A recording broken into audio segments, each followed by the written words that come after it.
লাভ land এবাৰ flood. মইতো ভাবোঁ যে USTMৰ মালিকে এটা জেহাদেই আৰম্ভ কৰিছে। আমি যিটো লেণ্ড জেহাদ বুলি কওঁ, তেওঁ এটা ফ্লাড জেহাদেই আৰম্ভ কৰিছে অসমৰ ওপৰত।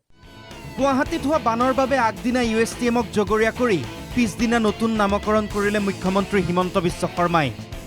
গুৱাহাটীৰ বান সমস্যা শিক্ষাৰ্থীয়ে USTMত অধ্যয়ন বাদ দিলে শেষ হ'ব বুলি সমাধান সূত্ৰ মুখ্যমন্ত্ৰীৰ। সূত্ৰ আৱিষ্কাৰ কৰি মুখ্যমন্ত্ৰীয়ে ক'লে USTMৰ মালিকে ফ্লাড জেহাদ আৰম্ভ কৰিছে। মুখ্যমন্ত্ৰীৰ আসনত বহি হিমন্ত বিশ্ব শৰ্মাই কৰা এই মন্তব্যত এতিয়া সৰ্বত্ৰ প্ৰতিক্ৰিয়াৰ সৃষ্টি হৈছে। সমাধান বিচাৰিছে গুৱাহাটীবাসীয়ে। মুখ্যমন্ত্ৰীৰ মন্তব্যত ক্ষোভ প্ৰকাশ কৰি প্ৰদেশ কংগ্ৰেছৰ সভাপতি ভূপেন বৰাই ক'লে USTM উত্তৰ পূবৰ গৌৰৱ। স্যাৰ, USTM আমাৰ উত্তৰ পূৰ্বাঞ্চলৰ গৌৰৱ। আজি ৰয়েল গ্লোবেলৰ কথাই কওক, USTMৰ কথাই কওক, আৰু মুখ্যমন্ত্ৰী পৰিবাৰে খোলা স্কুলখনৰ কথাই কওক। এই অনুষ্ঠানবিলাক বিচাৰি পেলাই বহুত ল'ৰা ছোৱালী বাহিৰলৈ যায়। আমি ভাল পালোহেঁতেন যে মুখ্যমন্ত্ৰীয়ে চৰকাৰী অনুষ্ঠানবিলাক ভাল কৰিবৰ কাৰণে চেষ্টা কৰা হ'ল। এতিয়া মুখ্যমন্ত্ৰীও লাগিছে ব্যক্তিগত অনুষ্ঠান খোলাত, শিক্ষানুষ্ঠান খোলাত। নিজৰ শিক্ষানুষ্ঠান যিজন মানুহে নিজে ব্যক্তিগত শিক্ষানুষ্ঠান খোলাত নেতৃত্ব লয়, সেইজন মানুহে বেলেগ ব্যক্তিগত শিক্ষানুষ্ঠানক আক্ৰমণ কৰাটো শোভা নাপায় ক'লে ভূপেন বৰাই। গুৱাহাটীৰ বানৰ বাবে জ্বলা-কলা খালে সৰ্বসাধাৰণে, যি ভোগে তেওঁহে বুজে। হাজাৰৰ ঘৰত গাড়ী ৰাস্তাৰ পানীত আবদ্ধ হৈ বিকল হৈ পৰিল। পুৱতি নিশালৈ ঘৰ গৈ নাপালে শিক্ষাৰ্থী। ভূপেন বৰাৰ অভিযোগ, মুখ্যমন্ত্ৰীয়ে ইছ্যু ডাইভাৰ্ট কৰিছে। মুখ্যমন্ত্ৰী ডাঙৰীয়া এতিয়া ইছ্যু ডাইভাৰ্ট কৰিবৰ কাৰণে তেখেতৰ বেলেগ কোনো বিকল্প নাই, কোনো উপায় নাই। হিন্দু মুছলিম কৈ থকাটোৱে তেখেতৰ এতিয়া নৈতিক এটা কাৰ্যসূচীত পৰিণত হৈছে। আৰু সেইকাৰণে আমি অসমৰ ৰাইজক সজাগ কৰিব বিচাৰিছোঁ যে অসমৰ ৰাইজে মুখ্যমন্ত্ৰীৰ ব্যৰ্থতা, ভিজন ডকুমেণ্ট বাস্তৱিত কৰাত ব্যৰ্থতা, আৰু তেখেতে যে পুঁজিৰ অভাৱত মাহে মাহে লোন লয়, আজি লোন লৈ পেলাই যে তেখেতে কেতিয়াবা ক'ব পাৰিছে নেকি যে উত্তৰ পূৰ্বাঞ্চলৰ গোটেই মুখ্যমন্ত্ৰীকেইজন বহি বানপানী গৰাখহনীয়া সমস্যাটো সমাধানৰ কাৰণে আমি কেন্দ্ৰক হেঁচা দিম বুলি? সমস্যা সমাধান আৰু গুৱাহাটী বানপানী তেখেতেহে কৈছিলে নাইকিয়া কৰিম বুলি, 100 দিনৰ ভিতৰত নাইকিয়া কৰিম বুলি তেখেতেহে কৈছিলে। এতিয়া 10 বছৰৰ পাছতহে গম পালে। সমস্যাৰ কথা কৈ আছে, সমাধানৰ কথাহে দায়িত্ব দিয়া হৈছিলে। সমস্যাৰ কথা কৈ আছে মুখ্যমন্ত্ৰীয়ে, কিন্তু ৰাইজে দায়িত্ব দিছিল সমাধানৰ।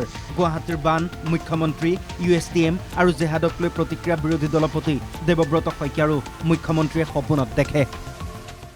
মুখ্যমন্ত্ৰীয়ে কি সপোন দিনত কি কৰি থাকে মই নাজানো। তেখেতে ৰাতি আৰু এনেকুৱা সপোন দেখে, খালি জেহাদৰ সপোন দেখি থাকে। কেতিয়াবা লাভ জেহাদ, কেতিয়াবা ফ্লাড জেহাদ, কি যে দেখে।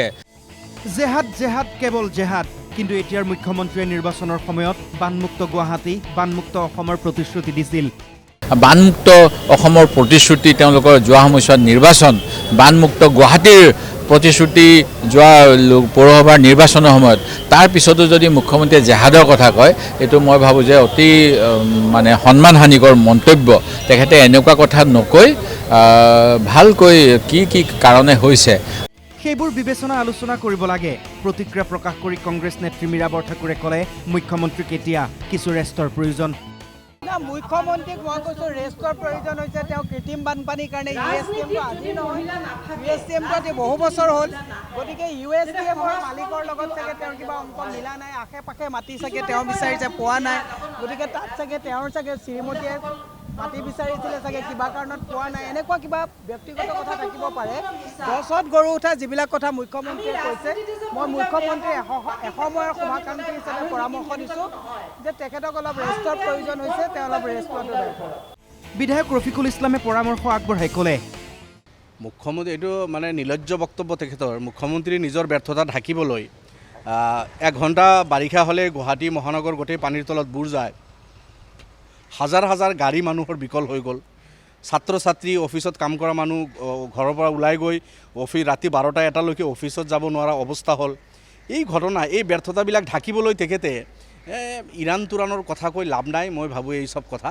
আৰু এটা শিক্ষা অনুষ্ঠানৰ বিষয়ে তেখেতে যিটো মন্তব্য কৰিছে, এজন শিক্ষিত মানুহে মুখ্যমন্ত্ৰীয়ে, এইটো এটা হাস্যকৰ কথা।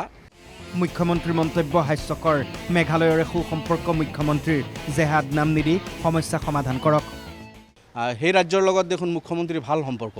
গতিকে আলাপ আলোচনাৰ যোগেদি সমস্যা সমাধান নকৰাকৈ তেখেতে কোনোবা এজন মুছলমান ব্যক্তি এটা অনুষ্ঠান চলোৱাৰ কাৰণে শিক্ষা জেহাদ আৰু ফ্লাড জেহাদ, এইবিলাক তেখেতৰ বাক্যবান মই ভাবোঁ হাস্যকৰ। নালাবিলাক আপুনি চাফা কৰিব পৰা নাই, ড্ৰেইনেজ ছিষ্টেমটো চাইণ্টিফিক পদ্ধতিত আপুনি কৰিব পৰা নাই। অশোক সিংঘাল টোটেলি ফেল, এজন ব্যৰ্থ মন্ত্ৰী ৰিজাইন কৰা দৰকাৰ, ৰিজিগনেশ্যন ল'ব লাগিছিল। এই চব কাম নকৰি আপুনি বেলেগক ফ্লাড জেহাদ, শিক্ষা জেহাদ এই চব কৰি লাভ নাই। অশোক সিংহল ব্যৰ্থ। গুৱাহাটীৰ বান আৰু মুখ্যমন্ত্ৰীৰ মন্তব্যক লৈ প্ৰতিক্ৰিয়া বিজেপি বিধায়ক দিগন্ত কলিতাৰো। কথাই কথাই দিগন্ত কলিতাই কৈ পেলালে, আমি যিমান কৰিব লাগিছিল সিমান পৰা নাই, এইটো হ'ব পাৰে। কিন্তু ৰাইজে আমি কি প্ৰিকুৱেশ্যন লৈছোঁ, আপুনি বহুত নলা নৰ্দমাত যাওক, মানুহে জাবৰ তাতে পেলায়। এতিয়া আমি এইবিলাক চিন্তা কৰিব নালাগিছিল নেকি?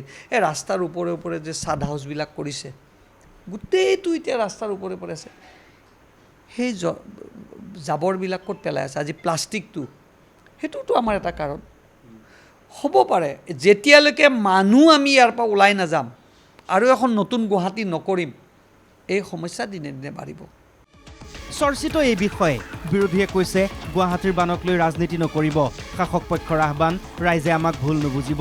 বুজাবুজি পাছৰ কথা, গুৱাহাটীৰ বহু অঞ্চল এতিয়াও পানীৰ তলত। Bureau report, NKTV+।